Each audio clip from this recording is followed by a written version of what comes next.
구독, 좋아요, 알림 설정 부탁드리겠습니다.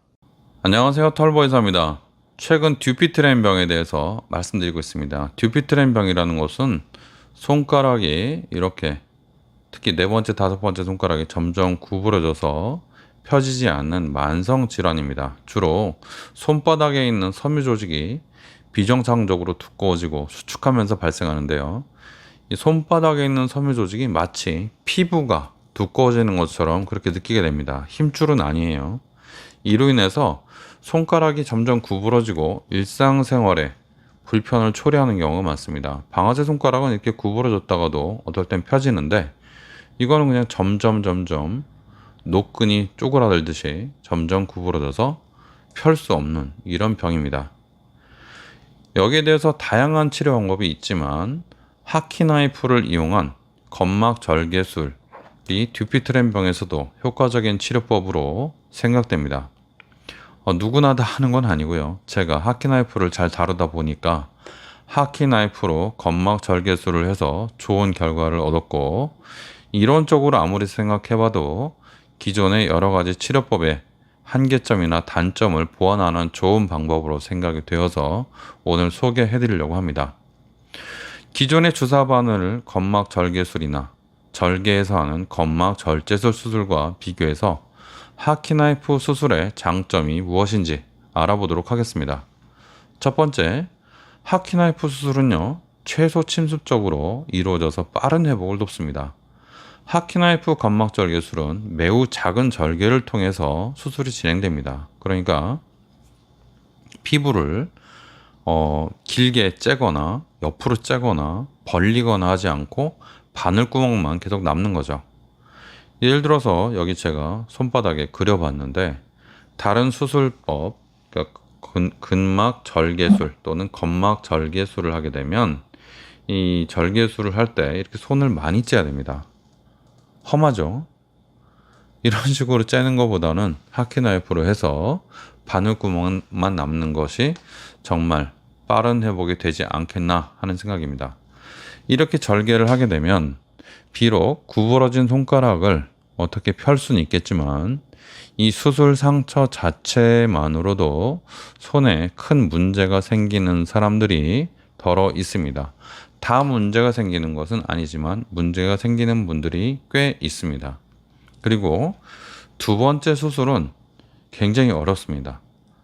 이 듀피트렌 병은 이렇게 구부러져서 이렇게 잡고 있는 모든 인대, 건막을 인대라 하죠. 인대를 다 끊어버리고 제거했다 하더라도 또 재발해서 구부러지는 경우가 거의 절반 정도 된다, 이렇게 생각하면 되는데, 이렇게 절개하는 흉터가 없어진다, 하키나이프로 하면 그렇게 생각하면 되겠습니다.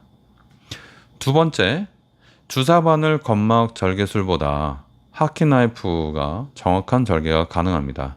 주사바늘은요, 말 그대로 주사를 주입하기 위해서 찌른 용도이기 때문에 끝에가 날카롭다 하더라도 어떤 그 조직을 자르는 목적이 아니고 뚫는 목적입니다. 그렇기 때문에 섬유 조직을 굉장히 단단하거든요. 듀피트렌은 이 섬유 조직을 완전히 절단을 깔끔하게 하기가 좀 어렵습니다.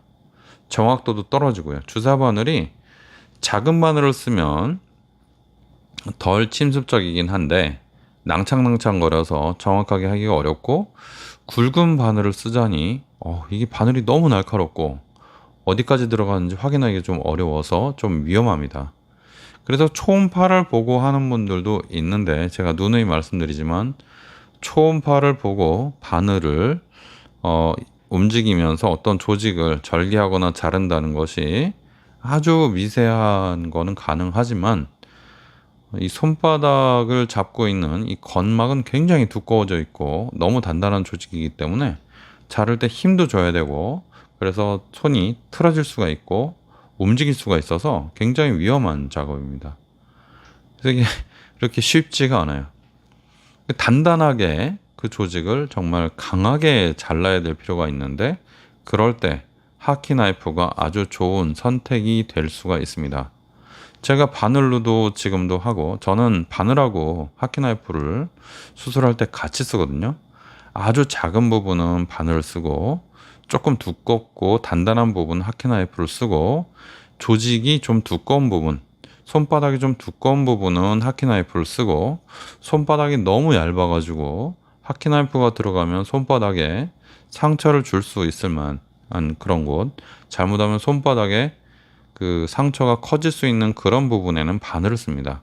저는 사실 두 개 다 쓰고 있는데 바늘로만 한다 그러면 한계의 상황이 좀 있다고 봅니다.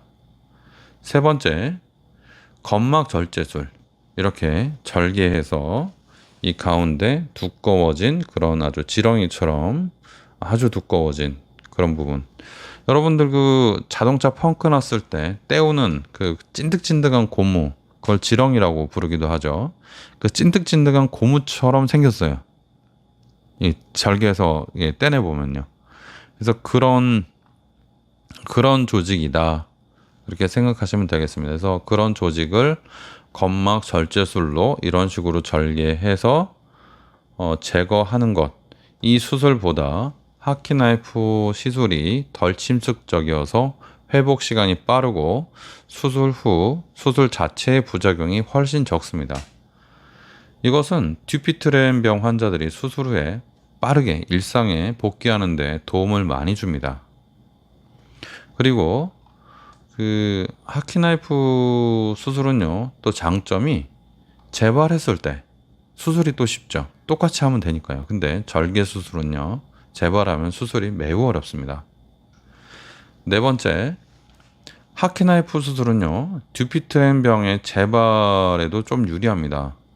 절제술, 그러니까 이거를 완전히 절개해서 다 드러내는 절제술보다는 재발이 좀 더 있을 수 있지만 바늘로 하는 수술보다는 재발이 적다고 봅니다. 왜냐하면 바늘만 가지고 하는 거는 굵은 그 점막을 완전히 절개할 수가 없어서 하키 나이프로 완전히 절개해주게 되면 더 재발이 없지 않을까 하는 그런 생각도 있고, 또 하나는 절개를 했을 때 제거할 때 보면 좀 굵은 것들은 다 제거를 하죠. 그러나 좀 가는 편, 그리고 아주 굵어지지 않은 그런 섬유 조직들은 다 제거할 수가 없어요. 다 제거하면 손이 못 쓰게 되겠죠. 그런 부분들도 하키 나이프는 미리 감지를 해서 커 나오는 듀피트렌 인자들을 싹을 자른다, 이렇게 생각하면 되겠습니다. 그래서 재발을 줄이는데도 좀 더 효과적이지 않을까, 이런 생각입니다. 제가 효과적이지 않을까 이렇게 말씀드리는 이유는 바늘로 하는 듀피트렌 시술은 많이 알려져 있고 바늘로 하는 시술은 절개보다 조금 더 재발률이 많다고 돼 있죠. 그런데 하키 나이프는 바늘로 하는 시술보다는 재발률이 적지 않을까 하는 그런 거고, 아직 검증되지 않아서, 그러니까 검증되지 않았다는 게 그 효과가 검증되지 않았다는 것이 아니고 장기적으로 재발이 얼마나 많이 될 것인가 하는 문제까지는 검증되지 않았다. 데이터가 아직 없다. 왜냐하면 제가 시작한 지가 얼마 안 돼가지고 그렇습니다. 이거를 시작한 지 한 3년 정도 됐는데 그 전에는 하키 나이프로 듀피트렌을 하지 않았죠. 그래서 이거는 데이터가 그렇게 아주 길진 않지만 제가 아무리 생각해보고 논문을 읽어보고 공부를 해봐도 괜찮은 방법이다, 이렇게 생각이 됩니다. 다섯 번째, 합병증과 위험이 아무래도 적죠.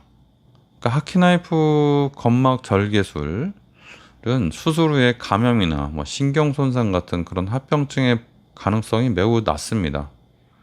물론 이 자체는 굉장히 위험해요. 왜냐면은 손을 이렇게 세로로 다니면은 세로로 절개를 하면 괜찮은데 하키 나이프로 이렇게 가로로 다녀야 되잖아요. 듀피트렌은 이게 파이버를 다 잘라야 되니까 그런 섬유 조직을 가로로 다니는 것은 굉장히 위험합니다. 왜냐하면 혈관과 신경과 그 힘줄이 같이 있기 때문에 이런 것들을 손상시키면 안 되기 때문에 그렇습니다. 그래서 하키 나이프를 정말 잘 다루고 손바닥의 해부학적 구조를 거의 완벽하게 알고 있는 사람이 해야 되기 때문에 하키 나이프 점막 절개술은 굉장히 어려운 게 이것도 문제입니다. 바늘은 그러면 어떠냐? 바늘은 좀 괜찮은 면이 있어요. 바늘도 신경 손상의 비율은 있지만 바늘은 가로로 들어가더라도 잘 자르기가 어려워요. 그러니까 뭐든지 듀피트렌을 일으키는 그 병소도 병의 그 원인도 자르기가 어렵지만 신경이나 혈관도 자르기가 좀 어렵고 그 힘줄도 자르기가 어렵기 때문에 바늘로 하는 듀피트렌 시술은 좀 부작용이 적은 편이다. 그러나 효과도 별로 그렇게 아주 좋지가 않다. 이렇게 생각하시면 되겠습니다. 하키 나이프는 그래서 정확한 위치를 잡고 정확하게 절개만 해준다면 정말 좋은 방법이다. 이렇게 생각이 되고 재발이 항상 문제인데 재발했을 때도 또 해주면 되기 때문에 정말 좋은 방법이다. 이렇게 생각이 됩니다. 하키나이프 건막절개술은 듀피트렌병 환자에게 최소 침습적이면서도 높은 성공률을 제공하는 효과적인 치료법이고 회복이 빨라서 일상으로 빨리 복귀할 수 있습니다.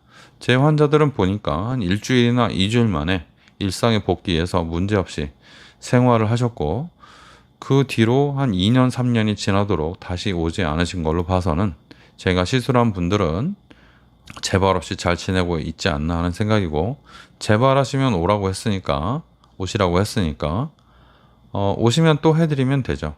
제가 볼 때는 하키나이프로 그 굵어진 그 인대, 굵어진 건막 쪽을 계속 절개해주면 몇 번이고 가능하지 않을까 하는 생각입니다. 과거에 주사 바늘로 하는 시술은 문제가 뭐였냐면 재발했을 때 그 건막이 굉장히 두꺼워지면 그 섬유가 너무 두꺼워지면 바늘로는 무리였거든요. 그렇지만 하키나이프로는 두꺼운 것도 아주 강한 그런 인대도 다 절개할 수가 있기 때문에 이런 면에 큰 장점이 아닐까 하는 생각이 듭니다.